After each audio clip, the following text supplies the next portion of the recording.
Bueno, muy buenas tardes a todos los que nos escuchan. Gracias por estar aquí con nosotros. Les recordamos que la razón de esta reunión es para hablar sobre el Club de Lectura de César Vidal. Empezamos con el libro de Un Mundo que Cambia. Hemos terminado ya el libro de 1984 de George Orwell y el último que terminamos fue otro libro de César Vidal que se llama Más que un rabino, la vida y las enseñanzas de Jesús el Judío, el cual fue publicado por la editorial Lifeway, Bradman y Holman a principios del año 2020 y según lo que nos dice la editorial, fue el libro más vendido para ellos durante todo el año del 2020, el libro Más que un rabino.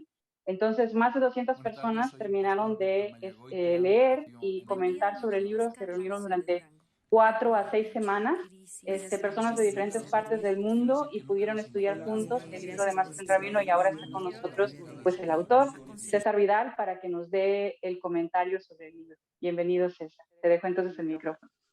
Muchas gracias, Lluvia. Bueno, primero tengo que pedirles disculpas por el fondo que ven, pero es el correspondiente a la última clase de Teshuvá, que fue sobre historiografía bíblica, de manera que lo que hay de fondo es la Babilonia de Nabucodonosor II con la puerta de Istar, y yo soy enormemente torpe en términos técnicos, de manera que aquí se queda Babilonia, como en otras ocasiones se ha podido quedar el Arca de Noé o el Muro de las Lamentaciones. Espero que esto no les distraiga mucho.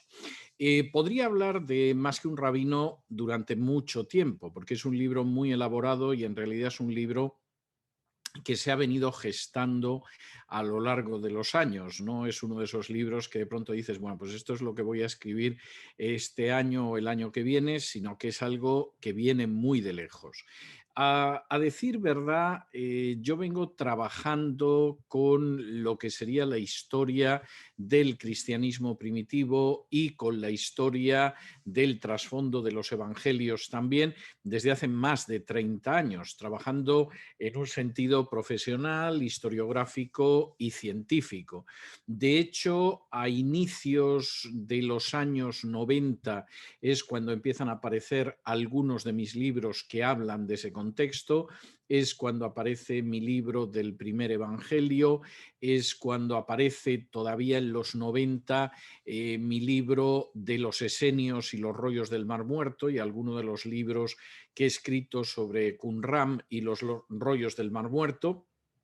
A principios de este siglo, en la primera década, se van añadiendo otros libros acerca de Jesús, como es el caso de Jesús el Judío, como es el caso de Jesús y Judas, Jesús y los rollos del Mar Muerto, etcétera, etcétera. Y de alguna manera quiero insistir en ello.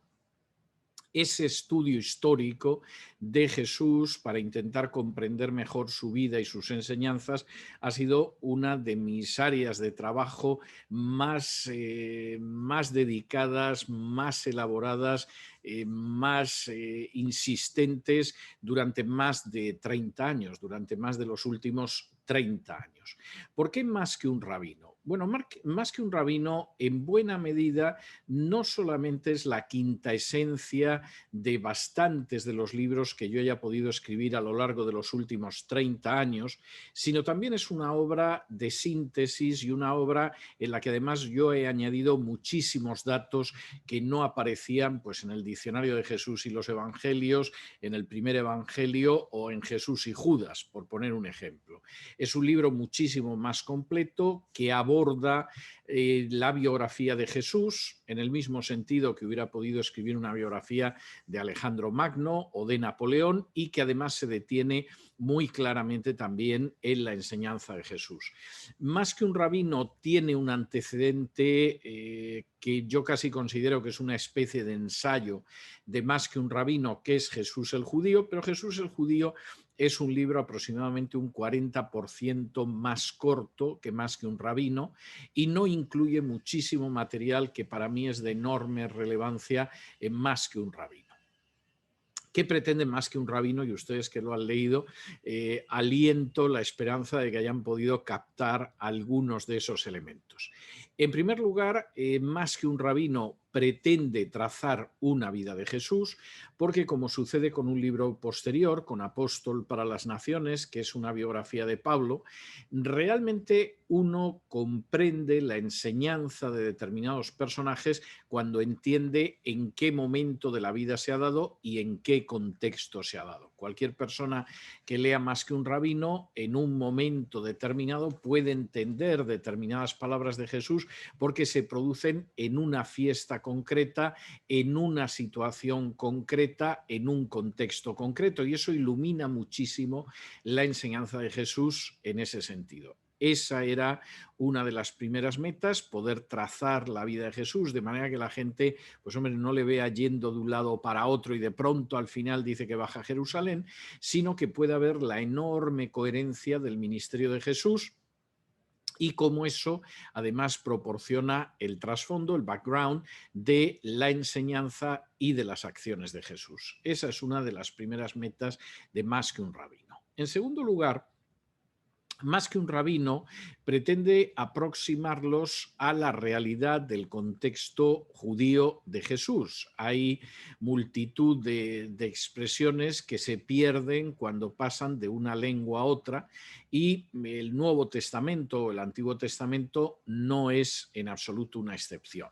Si alguien, por ejemplo, tradujera literalmente del inglés al español que están lloviendo perros y gatos, y efectivamente se cree que llueven perros y gatos, pues hombre, la traducción literal efectivamente es que llueven perros y gatos, pero el significado no es que están cayendo estos animalitos del aire. El significado simplemente es que está lloviendo mucho y tendría un equivalente pues en expresiones españolas como puede ser llover a mares o llover a cántaros. Es obvio que cuando llueve mucho, aunque sea en España o en Hispanoamérica, ni están cayendo mares, ni hay nadie en las nubes con cántaros lanzando agua, pero son expresiones idiomáticas. Esto sucede en el Nuevo Testamento, sucede, por supuesto, en el Antiguo Testamento, y una de las cuestiones que hay que tener en cuenta cuando se estudian los evangelios y en general el conjunto de la Biblia es este tipo de expresiones. Muchas veces el no comprender ese contexto, el no comprender el significado de las expresiones, pues lleva a veces a la elaboración de doctrinas verdaderamente disparatadas, por no decir ridículas, simplemente porque se ignora el lenguaje. Esa es la realidad. Y claro, esto es como si alguien, como si los evangelios se hubieran escrito en inglés y dijeran que el día que va a venir Cristo lloverán perros y gatos, y entonces la gente anunciara que una de las señales de que ese día regresa Jesús es que empezarán a caer desde las nubes perros y gatos. Bueno, pues seguramente pensaría que es una señal segura. En realidad de lo único de que daría muestra es de una ignorancia terrible de lo que es la lengua inglesa. Yo creo que el libro aproxima a muchísimos de estos aspectos y permite entenderlos bien.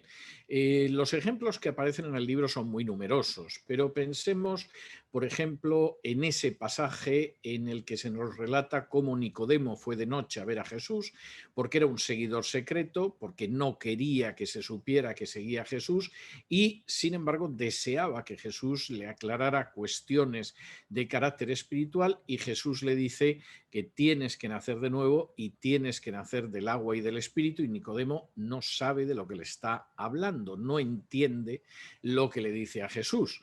Bueno, la pregunta es, bueno, pero eso de nacer de nuevo, ¿qué es? ¿Voy a tener que volver al vientre de mi madre para poder entrar en el reino de Dios? Y algunos dirían, qué bruto Nicodemo, pero luego entienden que el agua y el espíritu tiene que ver con el bautismo, que no deja de ser un error tan grave como el de Nicodemo. De hecho, es interesante cuando uno conoce el contexto judío, cómo Jesús le dice a Nicodemo, ¿cómo es posible que seas un maestro de la Torá, de la ley, y no entiendas lo que te estoy diciendo? Lo cual no tendría sentido si se refiriera al bautismo cristiano, porque un maestro de la Torá no tenía por qué conocer en absoluto lo que era el bautismo cristiano, que además todavía no existía, sino que en realidad tiene sentido porque Jesús está citando literalmente del profeta Ezequiel, de esa idea del nuevo nacimiento, del agua y del espíritu que implica la limpieza y que implica una efusión del Espíritu Santo sobre aquellos que serían bendecidos por Dios, sobre aquellos que aceptarían llevar la existencia que Dios deseaba. Jesús hablaba en un lenguaje que tenía un sentido, pero hay que conocer ese sentido para poderlo interpretar. Y a lo largo de Más que un rabino, yo creo que aparecen bastantes pasajes de la Escritura que quedan iluminados precisamente por ese contexto. Más que un rabino, también permite comprender cómo la interpretación que tenía Jesús y que tenían los primeros cristianos acerca de las profecías del Antiguo Testamento, lejos de ser una interpretación disparatada, en realidad era la interpretación correcta. Y cómo en algunos casos, a pesar de que no querían reconocer la mesianidad de Jesús, hubo multitud de rabinos que determinados pasajes los tenían que interpretar igual que Jesús y sus primeros discípulos. De nuevo, en Más que un rabino yo menciono bastantes, pero creo que tiene un especial interés el caso de Isaías 53. Isaías 53 recoge el cuarto canto del siervo, describe al Mesías como un siervo sufriente que llevaría el pecado de Israel, que se ha extraviado totalmente sobre sí, al que los judíos considerarían como alguien herido por Dios y abatido, en absoluto como su Mesías, un personaje que tendría que morir entre delincuentes, pero que sin embargo entraría en la tumba de una persona rica, y un personaje que después de poner su vida en expiación por el pecado, sin embargo volvería a ver la vida, resucitaría. Que este personaje era el Mesías era algo que no se discutía en la época de Jesús. El Targum de Isaías señala claramente que el texto de Isaías 53 es una profecía mesiánica y vemos referencias semejantes en el Talmud. El problema es que la figura de Jesús y la etapa final de la vida de Jesús aparecía con tanta claridad en Isaías 53 que al fin y a la postre los rabinos fueron negando, sobre todo a partir de la Edad Media, que ese siervo sufriente fuera el Mesías e insistieron en que se trataba por el contrario de los judíos perseguidos, acosados, etcétera, etcétera. Finalmente eran ese siervo de Isaías 53 y esa interpretación, por ejemplo, la dio uno de los rabinos más importantes judíos de la Edad Media, Rashi, insistiendo en que el texto se parecía mucho al Mesías de los cristianos, de manera que había que tener mucho cuidado con él e incluso excluirlo de la lectura en la sinagoga. Pero en Más que un rabino habrán podido ustedes ver cómo también hay rabinos que en plena Edad Media insisten en que ese texto es mesiánico, que el Espíritu Santo inspiró a Isaías a escribir esa descripción de tal manera que cuando los judíos vieran un personaje que se ajustaba a esa descripción, supieran que era el Mesías, lo cual es enormemente importante, y incluso defendiendo que cualquiera que negara esa interpretación mesiánica de Isaías 53, en última instancia estaba negando la interpretación que a lo largo de siglo tras siglo habían mantenido los sabios de Israel. Bien, yo creo que es importante ver cómo hay una serie de pasajes del Antiguo Testamento en los cuales ni Jesús ni sus primeros discípulos se desviaron de la interpretación judía, sino que fueron precisamente los descendientes espirituales de los escribas y fariseos los que se apartaron de esa interpretación, y ese apartamiento es el que finalmente ha terminado convirtiéndose en casi canónico en el judaísmo posterior al siglo II y sobre todo después de la Edad Media. Ese es otro de los aspectos que a mí me interesaba recalcar y que me interesaba mostrar en Más que un rabino, y que queda complementado, por ejemplo, con ese apéndice en el que yo incluyo algunas docenas nada más.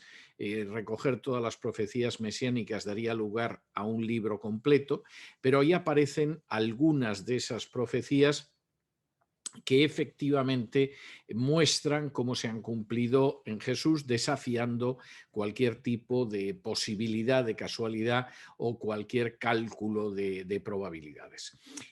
Otro aspecto que a mí me parecía enormemente importante y que desarrollo ya en las últimas páginas del libro era el referente a la fiabilidad de los evangelios y a la antigüedad de los evangelios. Hay una serie de cuestiones que se repiten hasta la saciedad, todavía en documentales, en artículos de prensa, en reportajes de revistas, que cuando uno conoce el tema y de pronto los vuelve a ver, dicen, bueno, hay gente que por lo visto sigue todavía viviendo en el siglo XIX y no se ha molestado en absoluto en conocer los descubrimientos, ¿no?, de los últimos años, incluso de hace décadas, relacionados con los evangelios. De entrada, los evangelios son el texto de toda la historia de la antigüedad del que tenemos más testimonios y más copias. Los evangelios nos contamos desde el siglo I al siglo IV con aproximadamente 4.000 copias totales o parciales en números redondos, que es una cifra inmensa, si tenemos en cuenta que, por ejemplo, de la Guerra de las Galias de Julio César, pues tenemos un par de manuscritos y están a 1000 años de distancia, no apenas unos años o a muy pocos siglos, de los hechos que se relatan. De Julio César, la Guerra de las Galias, yo no creo que nadie se ponga a discutir que el texto que algunos traducimos con profusión en el bachillerato sea el texto que escribió Julio César, pero la verdad es que el manuscrito más antiguo que tenemos, y tenemos dos, están a una distancia prácticamente de un milenio de esa obra de Julio César. Y por supuesto podría hacer referencia también en el mismo sentido a las obras de Tito Livio, de Tácito, que en muchas ocasiones no nos han llegado completas, y no quiero pensar en la República de Platón porque, por ejemplo, en el caso de la República de Platón estamos ya hablando de una distancia que supera holgadamente el milenio y medio, y sin embargo nadie discutiría el contenido de la República de Platón. Por lo tanto, en cuanto a testimonios, evidentemente los evangelios tienen una superioridad aplastante que no admite punto de comparación con otros textos de la antigüedad. Pero es que además los evangelios son enormemente antiguos. Hubo toda una tendencia de la teología liberal en el siglo XIX a ir colocando los evangelios a lo largo del siglo II. Esto es imposible hoy en día y ni siquiera los liberales se atreven a ir tan lejos. Hay varias razones. Por ejemplo, el Evangelio de Mateo, que a mi juicio, sin querer ser dogmático, es el primero de los evangelios. El Evangelio de Mateo seguramente se escribió muy poquitos años después de la muerte y resurrección de Jesús. De hecho, el primer papiro que tenemos de Mateo, que es el papiro Tide, paleográficamente nos da una fecha entre el 40 y el 50 después de Cristo. Con lo cual es muy posible que el Evangelio de Mateo incluso se escribiera en la década de los años 30, que es la década en que fue ejecutado Jesús, en que fue crucificado Jesús. En el caso de Juan, que es, según algunos, el último evangelio, yo tengo que decir que tengo mis dudas al respecto. Yo creo que es un evangelio muy antiguo, posiblemente también ubicable en los años 40-50, pero siguiendo una línea narrativa distinta de los evangelios sinópticos. Bueno, el primer papiro que tenemos es el papiro John Rylands, que está situado en la última década del siglo I, es decir, el Evangelio de Juan ya estaba más que distribuido y extendido por el imperio, pues en los últimos años del siglo I, de manera que los evangelios aparecen en un marco de tiempo muy cercano a los hechos que relatan. En el caso de Lucas, aunque hay gente que insiste en fecharlo entre el 70 y el 80, la verdad es que Lucas con toda seguridad es un evangelio anterior al año 62, siquiera porque el libro de los Hechos que va después de ese evangelio ni siquiera llega al año 62, acaba mucho antes, y acaba mucho antes porque efectivamente el propio libro de los Hechos se escribió a finales de los años 50, lo cual nos daría un Lucas a mediados de los años 50 que coincide con la detención de Pablo en Jerusalén y los 2 años que pasó en Cesarea, y que en Cesarea precisamente estuvo acompañado por un Lucas que seguramente aprovechó ese bienio para recoger datos para redactar su evangelio. Y en ese sentido, yo creo que más que un rabino, también deja muy claro cómo los textos que conocemos como fuentes primarias de la vida de Jesús, pues son textos muy antiguos. Pero también, y esta era otra de las cuestiones que yo quería dejar establecida en más que un rabino, los datos que tenemos acerca de Jesús no aparecen solo en los evangelios. Cierto que esos 4 evangelios son las 4 fuentes más importantes de la vida de Jesús. Cierto que nos dan muchísima información que no tendríamos por otro lado. Cierto que cuentan con un número de testigos que carece de paralelo en la historia universal de la antigüedad. Pero no es menos cierto que muchos de los datos que aparecen en los evangelios están corroborados incluso en escritos de los enemigos jurados, de los adversarios encarnizados de Jesús, como son los personajes que aparecen en la literatura rabínica. En el Talmud, Jesús puede aparecer en el infierno, en el Geinom, sufriendo tormentos en medio de excrementos en ebullición. En el Talmud se puede decir que Jesús es el hijo de una adúltera, pero en el Talmud no queda más remedio que reconocer que Jesús hacía milagros, aunque se atribuye esos milagros a su carácter de hechicero. Se tiene que reconocer que Jesús relativizó el cumplimiento del sábado y no lo cumplía como los escribas y fariseos.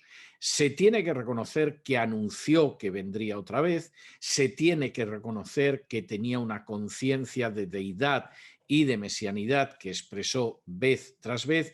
Y finalmente, a diferencia de algunos autores judíos de las últimas décadas, no se pretende lanzar sobre los romanos la única responsabilidad de la muerte de Jesús, sino que hay una jactancia en el sentido de decir: nosotros fuimos los que ejecutamos a Jesús durante la Pascua porque considerábamos que era una persona que extraviaba al pueblo. Y en ese sentido, el Talmud recoge, a pesar de estar escrito al otro lado de la trinchera, a pesar de estar escrito por enemigos jurados de Jesús y de sus primeros discípulos, multitud de datos históricos que vienen a corroborar lo que encontramos en los evangelios. También recoge datos que nos permiten entender aspectos puntuales de la vida de Jesús o del proceso de Jesús. Recoge, por ejemplo, esa tradición en virtud de la cual se soltaba un preso durante la Pascua, que aparece en los evangelios.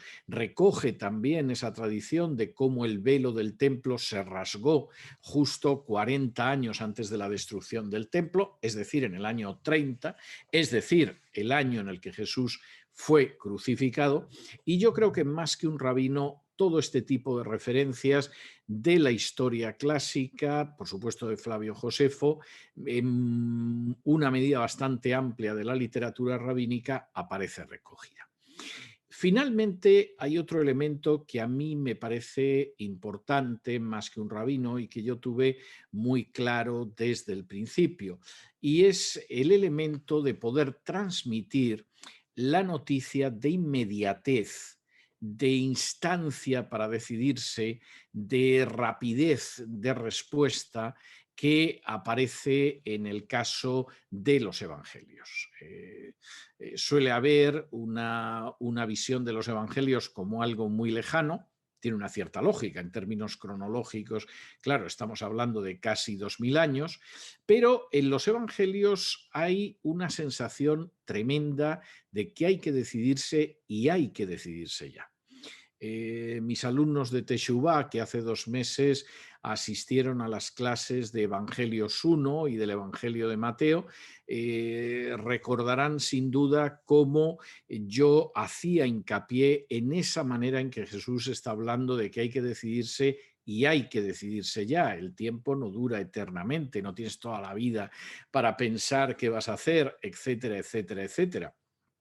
Y yo creo que la forma en que Jesús veía los tiempos, la forma en que actuaba según los tiempos, la forma en que utilizaba esos tiempos para transmitir ese mensaje de decisión ya y ahora también aparece recogido en Más que un rabino. Más que un rabino es una biografía, sin duda, pero no solo es una biografía. Más que un rabino es una descripción, yo creo que bastante amplia, de ese mundo del judaísmo del segundo templo en que vivió Jesús. Pero es más que esa descripción.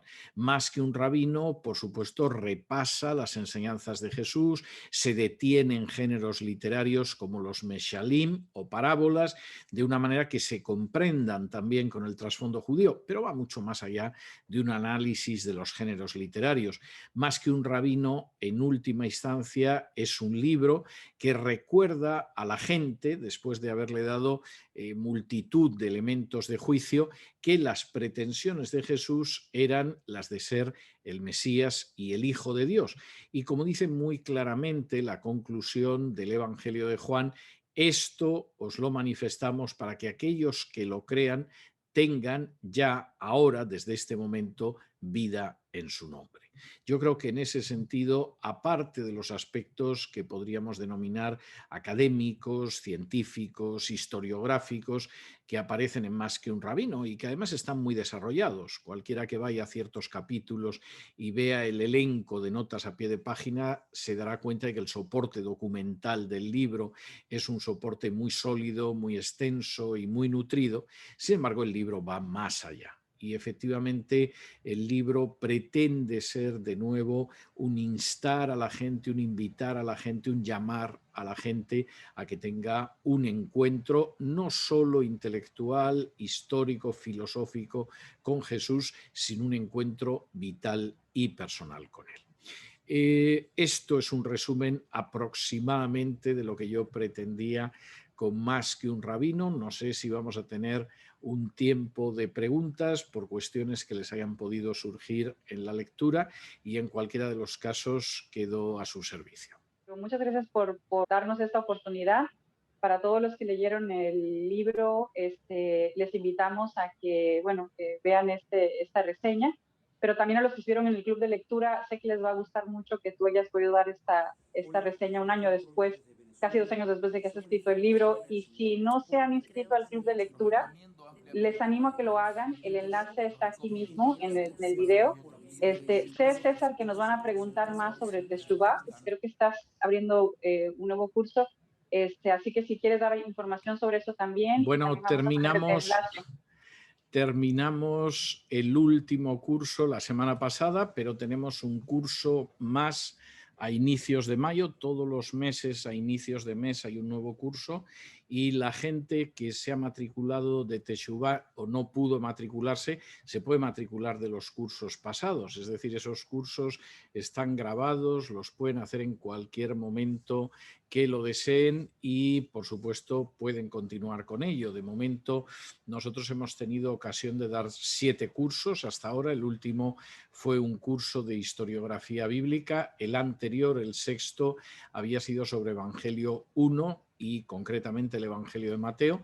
Y el próximo curso, Dios mediante, será sobre Profetas 1 y veremos lo que era el profeta, lo que era la profecía y estudiaremos los primeros profetas escritos, es decir, estudiaremos a Amós, Oseas y Jonás. Muy bien, entonces el enlace del curso, el próximo curso de Teshuvah va a estar aquí en el video, y también el enlace para el club de lectura va a estar aquí en el video. En cualquiera de los dos lugares o donde quiera que los encontremos serán bienvenidos. Gracias por su tiempo. Gracias, César. Un placer.